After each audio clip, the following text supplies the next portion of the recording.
On today's episode of the Lone Wolf Chat, I'm going to talk about the hidden narrative in Steven Universe. Steven Universe is a show that was on Cartoon Network that was just fully ended with Steven Universe Future, March 27th, 2020.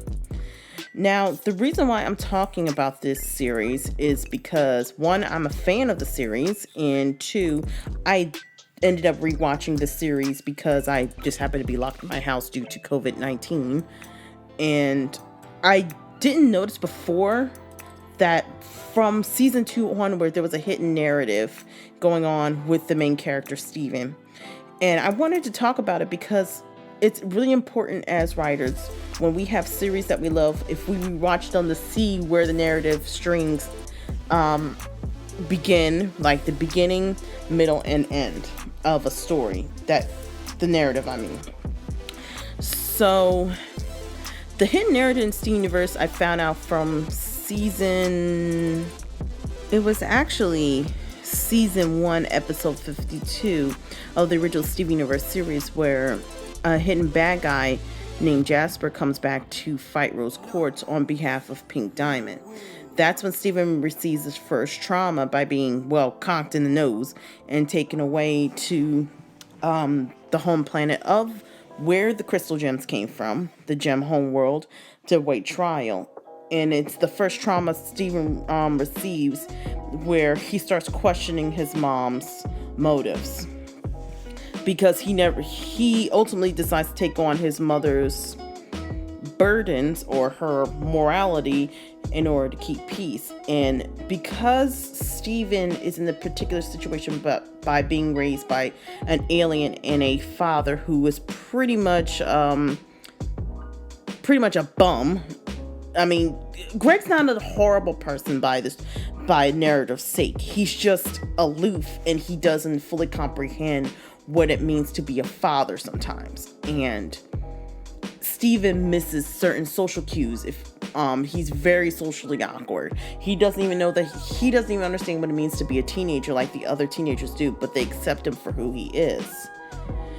Now, this is the first trauma that happens to Steven. Steven goes through many throughout the entire series. Now, mind you, this series is started back in 2013, and the series just ended this year in 2020, so that's 14, 15, 16, 8 years. This is an 8-year run about a boy coming of age.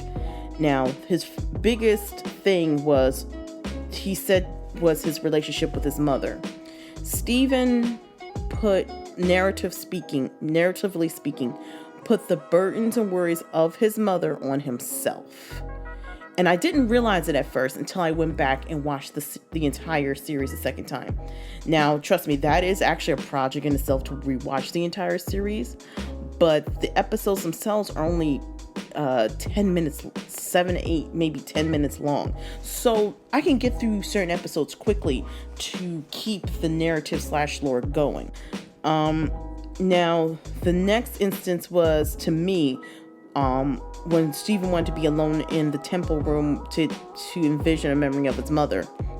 He wanted a mother, and that was something in the beginning of the story Steven really wanted. He wanted a relationship with his mother, who passed away, and he heard all these great stories about his mother, but there were certain things that the crystal gems wouldn't reveal to him, and that was the thing that made him really upset. And that drove him further to take on his mother's burdens. Now, later on in the series, it's revealed that his mother actually killed one of the leaders of the Diamonds, called Pink Diamond. Now, this upsets Steven because the first thing he learned about his mother is that she embraced all life, no matter what it was, and you didn't take out lives. So it shook him to his core. And Steven had to deal with that. And on top of that, there was another episode with another crystal gem that was locked away called Bismuth, who created something to shatter a diamond, a tool to shatter the diamond, because she truly believed the only way the war would stop is to kill the diamonds. And Steven had to prove her And he finds out that his mother had done the same thing before, but had not told the other crystal gems. And he had to take on the burden to tell them what truly happened. Now, with all of that being said, the story of Steven Universe has a tendency to fall off the rails with different narratives and different silly things. While I was watching, the only reason why I picked up the mother's burdens is because every time something from Homeworld or some villain from Homeworld just happened to show up, or something he found in one of his pet's lion's mane that was held by his mother, he would find little pieces of who she was. And I think that's what really cemented the series, that Steven was ultimately living vicariously through his mother's morals and actions.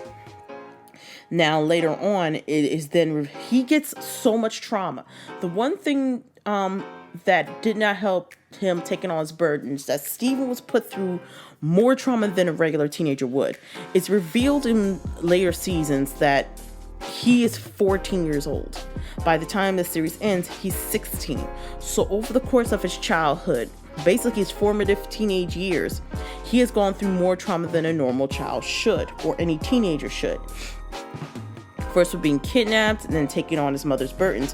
One episode in particular is when he got stuck in space with one of the Ruby guards, Eyeball, and he reveals that he is his mother, and then Eyeball ultimately tries to stab him and kill him, and bring out back shatter his gem to bring back to the diamonds. And Steven has to push Eyeball into space in order to save his life. And that unknowingly traumatized him, because all he could think about is something he did. He didn't mean to kill. Ultimately, I think Steven didn't want to kill this person, but he had no choice but to expel him into space. By the way, Eyeball is still alive. They're gems. They're not like people. So, they would just go around in stone form for the most part. They don't need to eat, they don't need to sleep, and they don't really need to breathe. So, there you go. So, he didn't really kill a person, but he does treat the gems like they're people. So, he felt awful for that, and that traumatized him for a long period of time. He wished he didn't do it, but he did, and it's something that was never really addressed. Then there was the episode where his family and friends were being kidnapped because he had to face trial for the what his mother did, which was shatter Pink Diamond.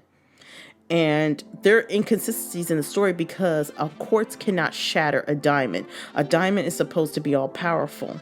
So he has to deal with the burden of someone trying to kill him, someone tried to kidnap him for his family, kidnap him to get to put him on trial. So many burdens were put unceremoniously on Steven that by the time the follow-up movie to the entire series, Steven Universe Future comes, he is completely fed up by his mother.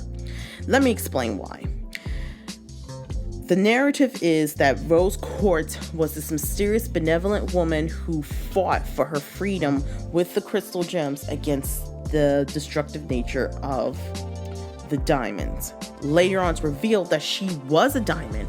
She faked her death by having Pearl fake shatter her, just like a Rose Quartz did, because the crystal gems can shapeshift.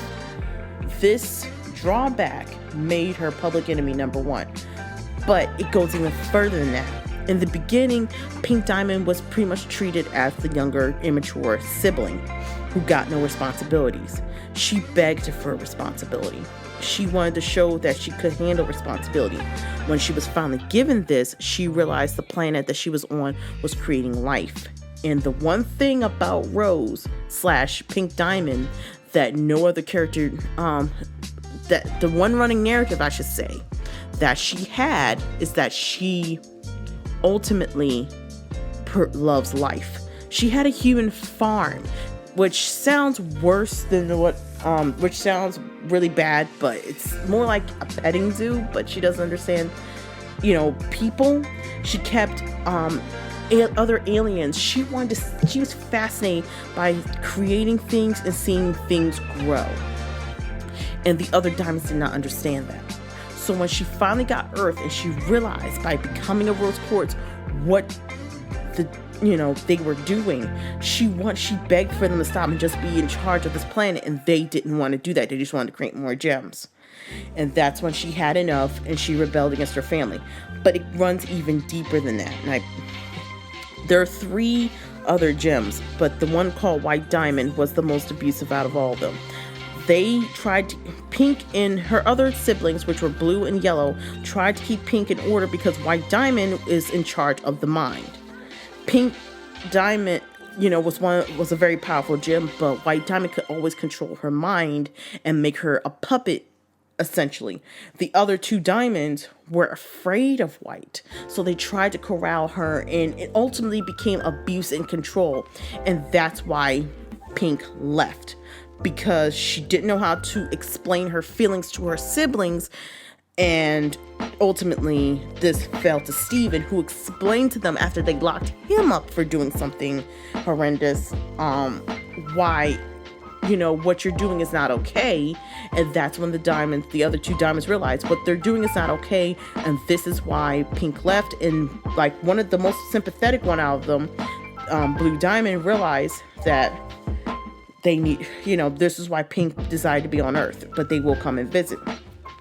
We go through all of this. Steven has to explain abuse. So Steven goes through abuse. He goes through trauma. He goes through post-traumatic stress. And Steven Universe, the movie, Steven, who at this point just wants to live in peace, has to deal with one more problem from his mother, which is that her best friend was made to stand still in one place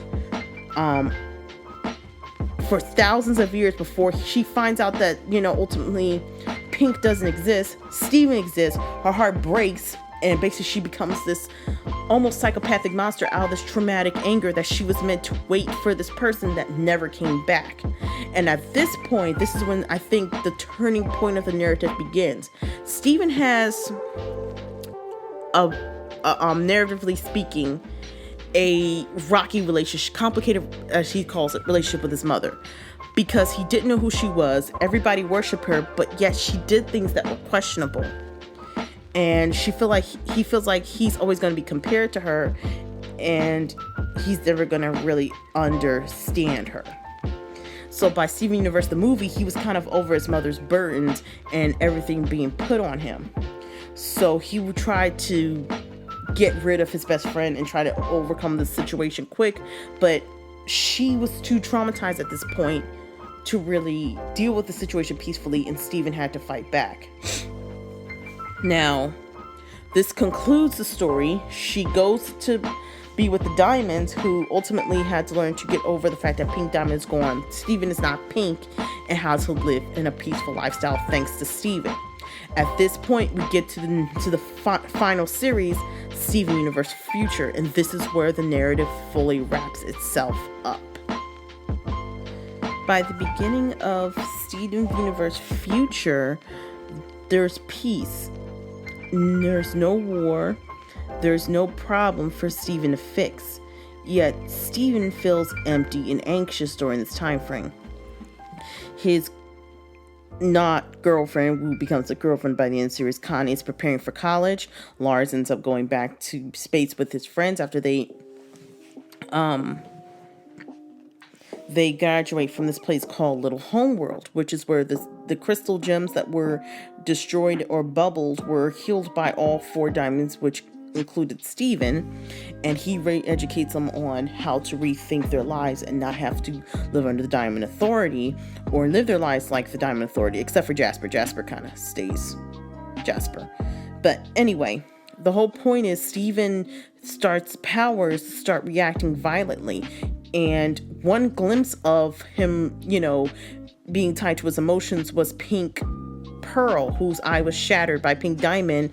By Pink Diamond, who ultimately could have been fixed, but mentally she was traumatized by the incident because the Pink Diamond she knew compared to the Pink Pearl compared to the Pearl in the series, White Pearl as I call her,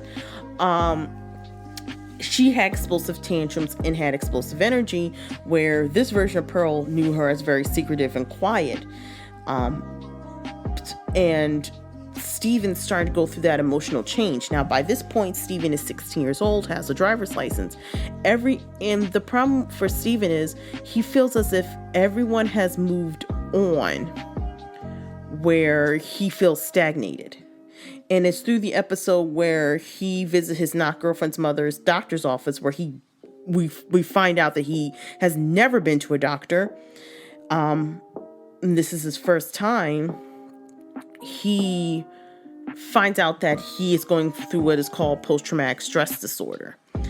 And we flash back to all the incidents that happened to Steven. And for me, as someone from a writing perspective, it opened my eyes. That's why I watched the series the second time, that I didn't see the hidden clues that Steven had gone through so much trauma, which he should not have to go through. And it manifests itself in such horrible ways. And he tries to bottle up his feelings, but because he's 16, going through puberty, and if you're, remember being a teenager, emotions suck as a teenager because you don't know how to bottle, you don't know how to filter it, and you don't know how to always control it. And Steven's going through puberty.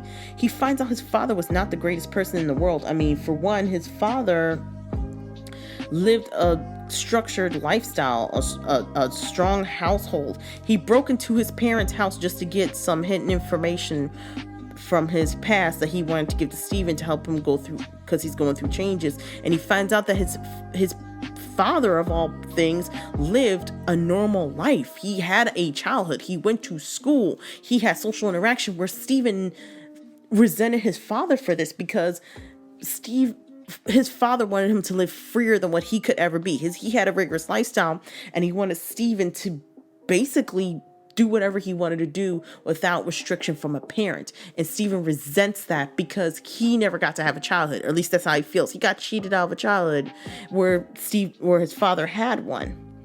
And then we get to the series finale where he becomes a monster, and he tried to propose to his not girlfriend, who rejected it because, well, they're 14 and 16. Come on. I mean, that goes without saying.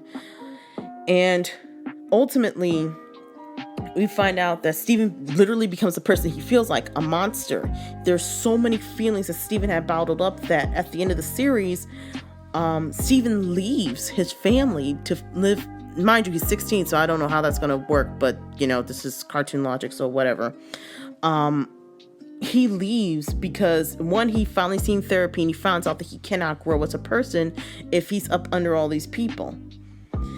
And narratively speaking, it's crazy to me how that went full circle.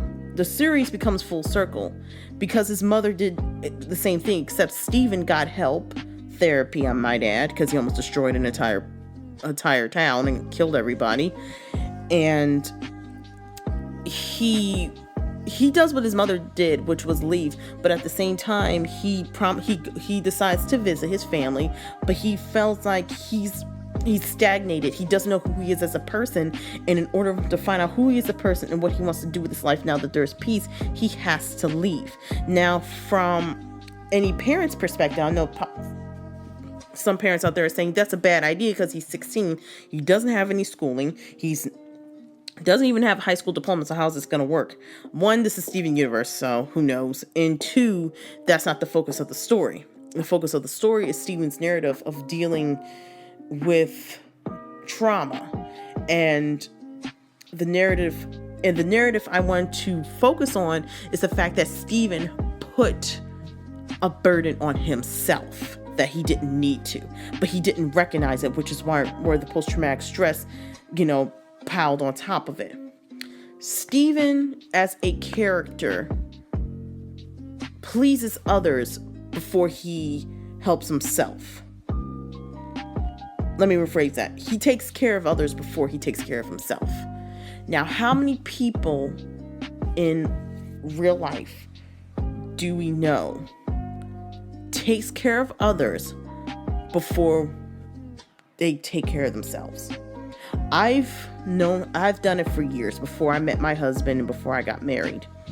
And I didn't realize how selfish it was for me to please people until I was with him, and about 3 years into our relationship, where he told me to stop people pleasing, and it was frustrating him.